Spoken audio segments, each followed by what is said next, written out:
Hey, church workers, can I challenge you for a second? I've been reading the Gospel of John, and in chapter 8, Jesus has this interaction with the Pharisees where he's talking about the relationship that he has with the Father. And he says, if you knew the Father, you would know me, but you don't know me. And I stopped at that line and I had to think about it for a moment because it was convicting. I'm a person who has worked in the church for like almost 20 years. And there's the danger we have as church workers of proximity. If you think about it, the Pharisees were around Jesus a lot. He's always arguing with these people. They're always following him around, asking him questions and testing him.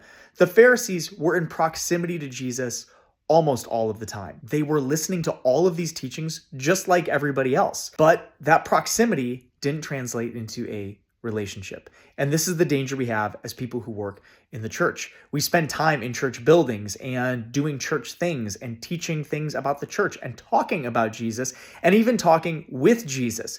But that doesn't mean we know Jesus. Despite how long the Pharisees had been around Jesus, they didn't know him. You don't know me, is what Jesus says.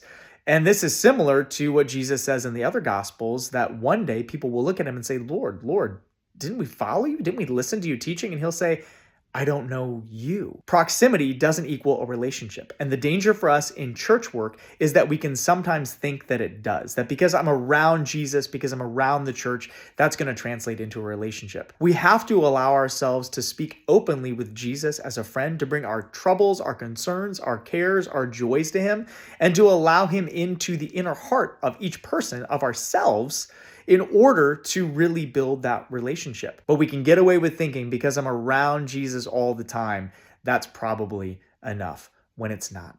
So today, get to know Jesus. If you're working in the church, spend some time in prayer. Don't worry about the next project. Don't worry about the next thing you've got to do. Take some time to know him because he desires to be known by you as he knows you. Proximity is not a relationship. The Pharisees are proof of that.